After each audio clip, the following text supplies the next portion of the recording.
আল্লাহ রাব্বুল আলামিনের নবী বিশ্ব নবী মুহাম্মদ রাসূলুল্লাহ সাল্লাল্লাহু আলাইহি ওয়াসাল্লাম তিনি আমাদেরকে জানাই দিলেন, মান ক্বারা হারফাম মিন কিতাবিল্লাহ, আল্লাহর কিতাব থেকে যদি কেউ একটা অক্ষর তেলাওয়াত করে, আল্লাহর কোরআন থেকে কেউ যদি কথা বলে, ফালাহু হাসানা, ওই ব্যক্তির আমলনামায় একটা নেকি লেখা হবে, ওয়াল হাসানাতু বিআশরি আমসালিহা, যে একটা নেকি আমার আল্লাহ রাব্বুল আলামিনের কুদরতি দয়ায় 10টা নেকির সমতুল্য হয়ে যাবে। এখন আমাদের নেকির দরকার আছে না নাই? কম না বেশি? এত পরিমাণ নেকির দরকার আছে। উলামায়ে কেরাম বলেন, আল্লাহর নবী সাল্লাল্লাহু আলাইহি ওয়াসাল্লাম বলেন, এই জমিনের মধ্যে যত মানুষ আছে, 1000 জন মানুষের মধ্য থেকে একজনকে জান্নাতি বলে বাছাই করা হবে। শতকরা একজন নয়, 1000 জনের মধ্য থেকে একজনকে বাছাই করা হবে জান্নাতের জন্য। তাহলে চিন্তা করে দেখেন, এটা কি সহজ কাজ না কঠিন কাজ? আরো জোরে বলেন। তাহলে কত সওয়াবের দরকার, কত নেকির দরকার।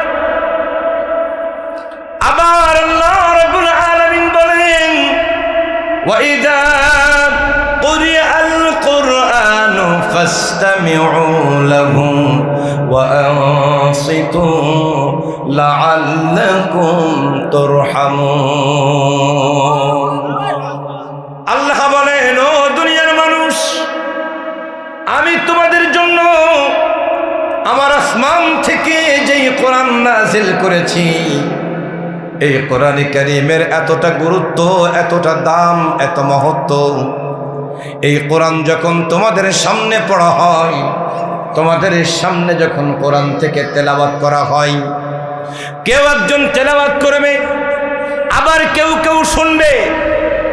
আল্লাহ বলেন, যে ব্যক্তি তেলাওয়াত করবে আর যে ব্যক্তি শুনবে, আমার আল্লাহ বলেন, লাআল্লাকুম তুরহামুন, অবশ্যই অবশ্যই ওই দুই ব্যক্তির উপরে আমি আল্লাহ পাকের পক্ষ থেকে রহমত নাজিল হবে। এখন রহমত আছে যেখানে, মুমিন বান্দা যাবে সেখানে। কথা বলুন ঠিক কিনা?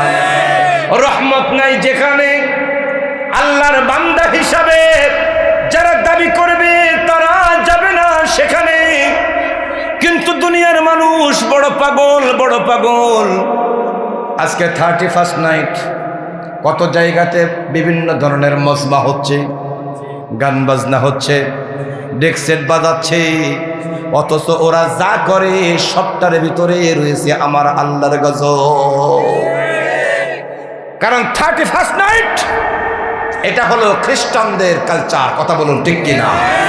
এখন আল্লাহ বলেন, লা তাবদাউল ইয়াহুদা ওয়ান নাসারা, তোমরা ইহুদি এবং নাসারাদের পদাঙ্ক অনুসরণ করবে না, তাদের কৃষ্টি কালচারকে গ্রহণ করবে না, তাদের আদর্শের কাছে নিজের আদর্শকে বিকিয়ে দেবে না। যদি কেউ এটা দেয়, নিঃসন্দেহে ওই ব্যক্তি আর মুমিন থাকতে পারে। অথচ সেইখানে মানুষের কোনো অভাব নাই। তোমার কাছে 31st নাইট ভালো লাগে, বছরের শেষ দিন তোমার কাছে ভালো লাগে, আবার বছরের শুরুর দিন তোমার কাছে ভালো লাগে। কেন? আরবি মাসেও তো শেষ দিন, শেষ শুরুর দিন আছে না নাই? তোমার কাছে তখন তো ভালো লাগে না। কারণ কি? তোমার কাছে ভালো লাগে না কেন? তোমার কাছে ভালো লাগে না এই কারণে, রতনে রতন চেনে, শুয়োরে চেনে কচু। কথা বলেন ঠিক কিনা? 31st নাইট, পহেলা বৈশাখ, 14ই ফেব্রুয়ারি কোন মুসলমানের বাচ্চা পালন করতে পারে না। এগুলো করবে তারা ইসলামী কায়দায় জন্ম হয় নাই যাদের, তারা যাদের কানে জন্মের সময় আযান হয় না। এজন্য কোরআনের মাহফিল করলে লস হয় এই কথা যে বলবে সেও কাফের, কারণ এটা কোরআনকে বন্ধ করার একটা সূক্ষ্ম ষড়যন্ত্র। আবু জেহেল একই কথা বলেছিল, একটু ঘোরায়া। আল্লাহ রাব্বুল আলামিন এই কথাটা কোরআনে কারীমের মধ্যে জানাই দিয়েছেন, ওয়াকালাল্লাযীনা কাফারু লা তাসমাউ লিহাযাল কুরআন। রব্বে কারীম বলেন, কাফের যারা তারা বলেছিল, আল্লাযীনা মানে যে বা যাহারা, কাফারু কাফের বা অস্বীকার করেছে, যারা কাফের আল্লাহর বিধানকে যারা অস্বীকার করেছে, আল্লাহর তাহজির তামাদ্দুনকে যারা বাধাগ্রস্ত করেছে, গোপন করেছে, আল্লাহ বলেন ওই সমস্ত কাফেরেরা, ওদের লিডার ছিল আবু জেহেল। বিশেষ করে আবু জেহেল এই কথাটা বলেছিল কারণ তৎকালীন সময়ের ক্ষমতা ছিল আবু জেহেলের গতি। আবু জেহেল জানায় দিয়েছিল, লা তাসমাউ লিহাযাল কুরআন, এই কোরআন শোনা যাবে না, তোমরা কেউ কোরআন শুনবে না। ওয়ালগাউ ফী, বরং যেখানে কোরআনে কারীমের তেলাওয়াত করা হবে, যেখানে কোরআনে কারীমের আলোচনা করা হবে, সেখানে তোমরা ছলে বলে কৌশলে বাধাগ্রস্ত করবে। তার মানে কাফেরদের কাজ হলো কোরআনকে বন্ধ করে দেওয়া, আর মুমিনের কাজ হলো কোরআনকে প্রসার করা। ঠিক কি না? আল্লাহ বলেছেন, দেখেন আল্লাহর কথার সাথে এই কথার কতটা সংঘর্ষ। আল্লাহ বলেছেন, ওয়াইদা কুরিআল কুরআন ফাসতামিউ লাহু, তোমরা শ্রবণ করো। আর ওরা বলছে, লা তাসমাউ লিহাযাল কুরআন, এই কোরআন তোমরা শুনবে না। আল্লাহ বলতেছে শোনো, আর ওরা বলতেছে শুনবে না। তাহলে যুদ্ধটা কার সাথে? জোরে বলেন, কার সাথে? এই জন্যই তো বাচ্চা বাচ্চা মানুষের কাছে, বাচ্চা দুইটার কাছে আবু জেহেল কুপোকা। কথা বলেন ঠিক কিনা? এদের চরিত্রবান যারা, তারাও বাচ্চা বাচ্চা মানুষের কাছে বাংলাদেশে কুপোকা। মিল আছে না নাই? হ্যাঁ, আমি যেটা মনে করি ওদের উন্নয়ন কম ছিল না, যদিও খাইছে। খায় নাকি? সবাই খায়, ওরা একটু বেশিই খাইছে। কথা বোঝেন নাই? উন্নয়ন কিন্তু কম করে না। বাংলাদেশের অবস্থা মোটামুটি খারাপ করে নাই, তাহলে থাকলো না কেন? একমাত্র সংঘর্ষটা হয়েছিল আল্লাহর সাথে। কার সাথে? বিরোধটা ছিল কার সাথে? এই জন্য আল্লাহই পতন করেছে, মানুষ কিন্তু পারে নাই। কারণ মানুষ এর আগেও চেষ্টা কম করে নাই। হুজুররা চেষ্টা করলো, 5ই মে শেষ। বাহিনীর মধ্যে ষড়যন্ত্র হইল ওদেরকে নামানোর জন্য, বাহিনীও শেষ, পিলখানায়। কথা বুঝতে হবে। এরপরে অন্যান্য সময় যা হয়েছে সেখানেও কেউ টিকতে পারে নাই। কোনো রাজনৈতিক দল মিছিল, মিটিং, অবরোধ, হরতাল এগুলো তো কম করে নাই, কিন্তু তাতেও কাজ হয় নাই। আল্লাহ বলতেছে, আমি যারে মারি তারে কেউ বাঁচাতে পারে না, আর আমি যারা বড় বড় তাদেরকে মারি ছোট ছোট জিনিস দিয়ে। প্রমাণ নেন আপনি। যেমন ফেরাউনকে মেরেছিল পানি কাদা খাইয়ে, এ কিন্তু বড় জিনিস না, অথচ পানির অপর নাম জীবন। কথা ঠিক কি না? যা মানুষের জীবন বাঁচায় দেয়, আল্লাহ সেই জিনিস দিয়ে ফেরাউনকে শেষ করে দিল। নমরুদকে মেরেছিল বড় বীর যোদ্ধা দিয়ে না, নমরুদকে মেরেছিল মশা দিয়ে।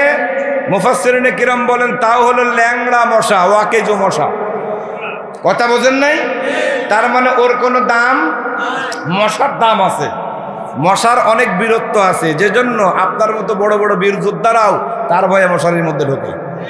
কথা ঠিক কি না? তা আল্লাহ বলতেছে, আমি মানে সাবলীল কোনো মশা দিয়ে মারবো না, আমি এমন মশা দিয়ে মারবো যারা রিজার্ভে রাখা হয়েছে, কোনো কায়দা না থাকলে তুই যাবি। তারে শেষ করছে। আবু জেহেলের মতো বড় যোদ্ধাকে শেষ করেছে। দুইটা ছেলে, মাসুম বাচ্চা, মাআজ মুআওয়াজ, এই দুইটা ছেলে। তো এদের এই ধারাবাহিকতা রক্ষা করতে গিয়ে বাংলার জমিনে যারা আল্লাহর সাথে অধ্যত্বপূর্ণ আচরণ করেছে, আল্লাহ তাদেরকে শেষ করেছে মাসুম বাচ্চাদেরকে দিয়ে। যারা কল্পনাই করতে পারে নাই এরা কিছু করতে পারবে। কথা বলেন ঠিক কি না? এরা কল্পনাই করতে পারে নাই, কিন্তু আল্লাহ, এজন্য বলে আল্লাহর মায়ের দুনিয়ার বাইর। আল্লাহ কেন মেরেছে শোনেন। সূরা তাহা, সূরা তাহা 124 নম্বর আয়াতে কারিমার মধ্যে আল্লাহ বলেন, ওয়ামান আ'রাদা আন যিকরি ফাইন্না লাহু মাঈশাতান দানকা। আল্লাহ রাব্বুল আলামিন বলেন, ওয়ামান আ'রাদা আন যিকরি, যারা আমার জিকির থেকে মুখ ফিরিয়ে নেবে। জিকির মানে হলো, আমরা জানি আল্লাহর স্মরণ, অনেকেই স্মরণ করে সকাল সন্ধ্যা, লা ইলাহা ইল্লাল্লাহ, লা ইলাহা ইল্লাল্লাহ, এই বলে সবাই জিকির করে। কিন্তু আমার আল্লাহ রব্বুল আলামিন এই আয়াতে কারিমার মধ্যে জিকির শব্দ দিয়ে যা বোঝাতে চেয়েছেন, ওই জিনিসটার নাম হলো আল কোরআন। আল্লাহ তাআলা বলেন, ওয়ামান আ'রাদা আন যিকরি, যারা আমার জিকির থেকে মুখ ফিরিয়ে নেবে। তাফসীরে মুফাসসিরিন কিরাম বলেন, মুখ ফিরিয়ে নেওয়ার মানে হলো এই জিকির করবে না, এই জিকির পড়বে না, এই জিকির মানবে না, এই জিকির তারা আমল করবে না। যারা এই কোরআন পড়বে না, কোরআন পড়তে দেবে না, এই কোরআন মানবে না, কোরআন মানতে দেবে না, আমার আল্লাহ বলেন, ফাইন্না লাহু মাঈশাতান দানকা, ওই সমস্ত মানুষদের দুনিয়ার জীবনকে আমি আল্লাহ সংকীর্ণ করে দেব। কি করে দেবে? সংকীর্ণ মানে কি? ছোট্ট করে দেওয়া, ঠিক কিনা? সংকীর্ণ মানে হলো ছোট্ট করে দেওয়া। তাফসীরে মুফাসসিরিন কিরাম বিভিন্ন ধরনের বয়ান করেছেন, তার মধ্যে একটা হলো মানুষের দুনিয়ার জীবনকে ছোট করে দেওয়া হয়। বর্তমান প্রেক্ষাপটে মানুষ কোরআন মানতে চায় না, এই জন্য দেখবেন মানুষের হায়া খুব বেশি নাই। আগে আমি দেখেছি আমার উস্তাদেরা, ওনারা কোরআন তেলাওয়াত করতেন, বিশ্বাস করেন কয়দিন আগে হুজুরকে দিলটা এত বড় হয়ে গেছে, আমি মনেই করেছিলাম মাসুদ হুজুর মনে হয় মারা গেছে, কিন্তু আল্লাহ রাব্বুল আলামিন তাকে এখনো পর্যন্ত সুস্থ বহাল অবস্থায় রেখেছেন, ঠিক কিনা? কারণ আমি যখন এসেছিলাম তখনও তিনি মুরব্বী। কি কথা বোঝেন নাই? কত বছর আগের কথা, 1993 সালে আমার মনে আছে, আপনাদের এখান থেকে জাতীয় পুরস্কার পেয়েছিলাম। 1993 সালের কথা, তখন হুজুরকে দেখেছিলাম বুড়ো, এখনো দেখলাম যেমন, আগেও যেমন এখনো তেমন। কিন্তু বর্তমান সময়ে ওনাদের চাইতে ছোট ছোট মানুষ এই সমাজে আর নাই। মাসুদ হুজুরের চাইতে বড় ছিলেন না আমার মামা আব্দুর রহিম মল্লিক? কি ছোট ছিলেন না? কিন্তু আজকে তিনি নাই, তিনি আজকে নাই। কিন্তু উনার চাইতে বড় হওয়ার পরেও মাসুদ হুজুর এখনো পর্যন্ত সুস্থ আছেন। আল্লাহ তার নেক হায়াতকে দারাজ করে দিন বলি আমি। এখন আল্লাহ বলেন, ওয়ামান আ'রাদা আন যিকরি, যারা আমার জিকিরি থেকে মুখ ফিরাইয়ে নেবে, ফাইন্না লাহু মাঈশাতান দানকা, আমি তাদের দুনিয়ার জিন্দেগিকে সংকীর্ণ করে দেব, ছোট করে দেব। আমি মনে করি বাংলার জমিনের এই অবস্থা আজকে কেন? কারণ তারা চেয়েছিল 41 সাল, আল্লাহ বলে না না না, ষাঁড়ের মালিক তুমি না, ষাঁড়ের মালিক হলাম আমি। আবার কোরআনে কারীমের সাথে বিরোধিতা করবা, কোরআনওয়ালাদেরকে জেলে ভরবা, কোরআনওয়ালাদেরকে ফাঁসির মঞ্চে নিয়ে যাবা, কোরআনের মাহফিলগুলোকে বন্ধ করে দিবা। কোরআনের মাহফিল করবার জন্য অনুমোদন লাগবে, এই ন্যাক্কারজনক কাজগুলো করবা, আমি আল্লাহ তোমাদেরকে ছেড়ে দেব, এটা কখনো মেনে নেওয়া যায় না। ঠিক কি না? সংকীর্ণ কে করেছেন? আরো জোরে বলেন কে?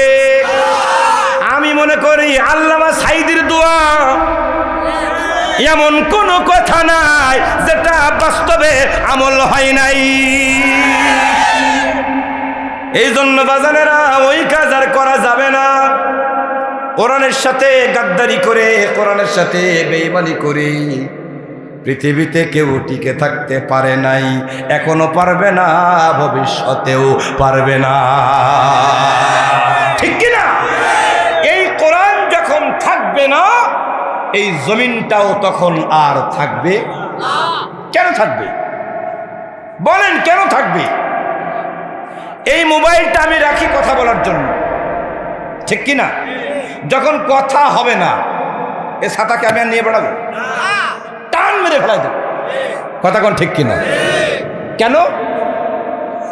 কারণ ওর কাজ আমার আর নাই। তুমি সব বসো, শুধু এইটুক বসো না।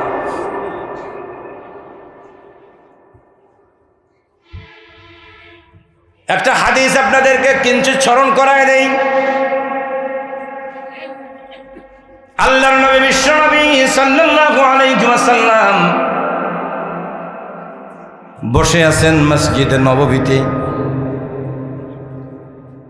একজন আগন্তুক দূর দেশ থেকে একজন মানুষ এসেছেন, সাহাবীদেরকে নিয়ে বসে আছেন। সাহাবীরা সবাই রাসূলের সামনে নামাজের সূরাতে বসে আছেন। তার মধ্যে একজন মানুষ অনেক দূর থেকে এসেছেন, কিন্তু ওই ব্যক্তির চেহারার মধ্যে কোনো ক্লান্তির ভাব নাই, কোনো দুর্বলতা নাই। সফর করলে পরে মানুষের চেহারা হয়ে যায় উস্কো খুস্কো, কথা বলুন ঠিক কিনা? কিন্তু ওই ব্যক্তির মধ্যে ওই ধরনের কোনো লেশমাত্র পাওয়া যায় নাই। কিন্তু লোকটা এলাকার না, দেখে বোঝা যাচ্ছে। যাই হোক, তিনি আসলেন, আল্লাহর নবী সাল্লাল্লাহু আলাইহি ওয়াসাল্লামের হাঁটু মুবারকের সাথে হাঁটু লাগায়া বসলেন। এই মাদ্রাসাতেই পড়ানো হয়, হাদিসটার নাম হলো হাদিসে জিব্রাইল, মিশকাতের মধ্যে এসেছে এটা। আল্লাহর নবীর হাঁটুর সাথে হাঁটু লাগাইয়া যখন লোকটা বসে গেলেন, সাহাবায়ে কেরাম রাগে গজ গজ করতেছে, কারণ আল্লাহর নবীর হাঁটুর সাথে হাঁটু লাগাইয়া বসে এমন সাহস কার? কে? বিশেষ করে হযরত ওমর ফারুক রাদিয়াল্লাহু তাআলা আনহু বসে আছেন এদিকে। উনি তো নিজেকে ঠিক রাখতে পারেন না, বারবার মনে মনে বলতেছে এত বড় সাহস, এত বড় সাহস। ওমরের সামনে আল্লাহ রসুলের সম্মানকে খাটো করো, তার গায়ের সাথে গা লাগাইয়া বসো বেটা। এত সাহস আজকে রসুল যদি না থাকতো, তাহলে তোমার একদিন কি আমার যে কয়দিন।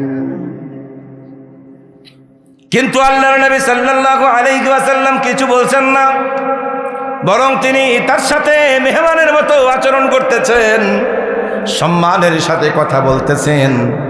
ওই লোকটা আল্লাহর নবীকে জিজ্ঞাসা করছেন, ইয়া রাসূলুল্লাহ, ইয়া হাবিবাল্লাহ, আমাকে আপনি ইসলাম শিক্ষা দিন। মা মা'নাল ইসলাম, ইসলাম মানে কি? মা মা'নাল ইহসান, ইহসান মানে কি? বিভিন্ন ধরনের প্রশ্ন করতেছেন। আল্লাহর নবী, বিশ্ব নবী মুহাম্মদ রাসূলুল্লাহ সাল্লাল্লাহু আলাইহি ওয়াসাল্লাম তিনি একটা একটা করে উত্তর দিচ্ছেন, আর তিনি উত্তরটাকে সত্যায়ন করতেছেন। সাদ্দাক্তা ইয়া রাসূলুল্লাহ, হ্যাঁ আপনি ঠিক বলেছেন। হযরত ওমর এই কথা শুনে আরো বেশি রাগ করতেছেন। রসুলকে প্রশ্ন করে, রসুল জবাব দেয়, আবার সত্যায়ন করে। কত বড় বেয়াদব!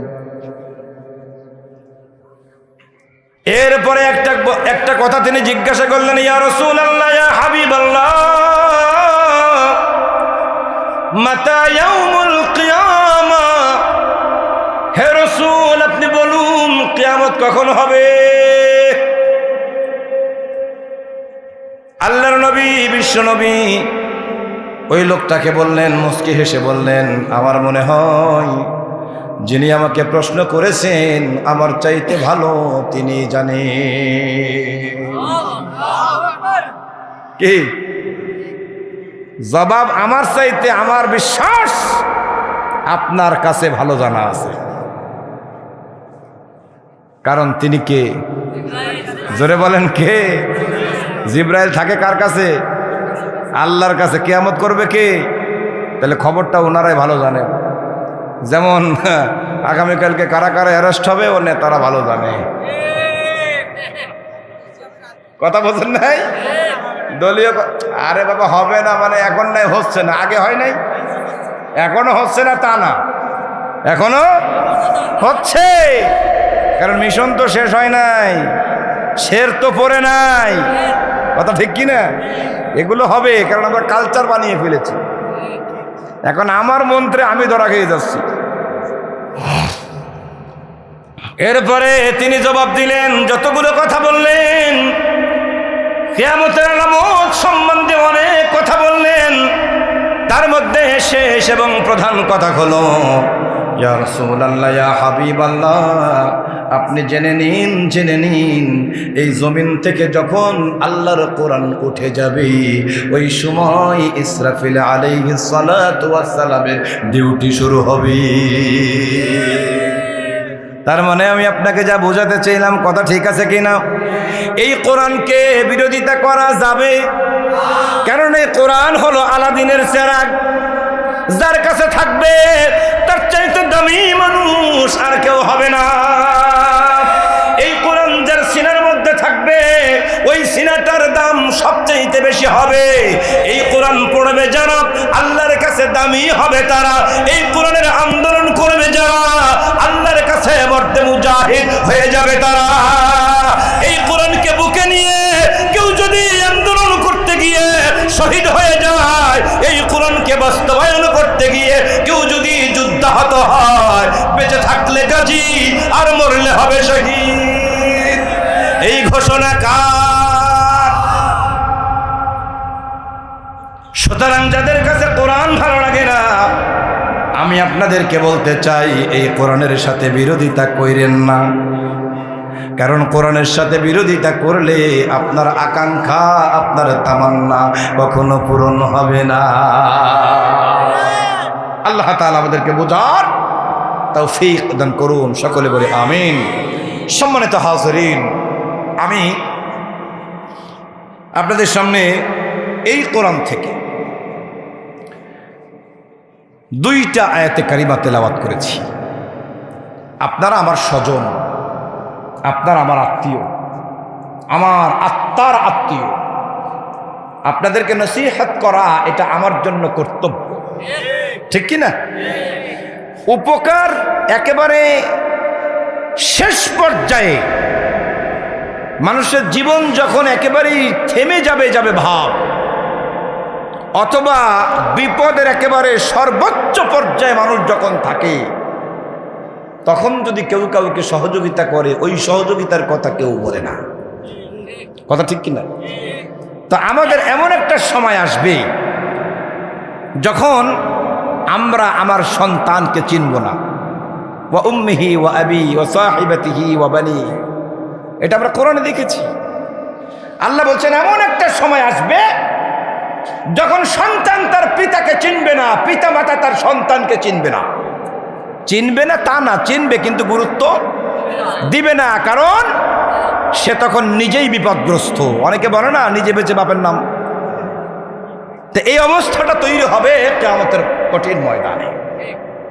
তো সেই সময় যে ব্যক্তি সফলতা পেয়ে যাবে, আল্লাহ বলছেন ফাকাদ ফাজ, চূড়ান্ত সফলতা ওইখানে। তো আমি চাই আপনারা অন্তত জাহান্নাম থেকে বেঁচে আল্লাহর জান্নাতে চলে যান, এটা বিশ্বাস করেন। আমি চাই। আপনারা মেনে নেবেন কি নেবেন না সেটা ব্যক্তিগত ব্যাপার আপনাদের। যেহেতু আপনারা আমার স্বজন, আপনাদেরকে নসিহত করা আমার কর্তব্য। আর এই সুযোগ আমি আর পাবো কিনা আমি জানি না। এজন্য আমি চাই আপনারা জাহান্নামের আগুন থেকে বেঁচে যান। তো কথা বলেছিলাম জায়গা হলো দুইটা, জান্নাত আর জাহান্নাম, দলও হবে দুইটা, আল্লাহর দল আর শয়তানের দল। তাহলে এখানে বোঝা গেল আল্লাহর দল যারা করবে তাদের ঠিকানা হবে জান্নাত, আর যারা শয়তানের দল করবে তাদের ঠিকানা হবে, আরো জোরে বলেন কোথায়? জাহান্নাম। এখন কি আপনারা জাহান্নামে যেতে চান নাকি জান্নাতে যেতে চান? জান্নাতে যেতে চান কারা কারা হাত তুলে দেখায় না। লিল্লাহি তাকবীর, লিল্লাহি তাকবীর। আল্লাহ কবুল করুন বলি আমিন। তো এখন আমি ভিন্ন জিনিসে বিশ্বাস করি। যেমন ব্যবসা করলে সবাই লাভের চিন্তা করে, আমি লাভের চিন্তা করি না, আমি লসের চিন্তা করি।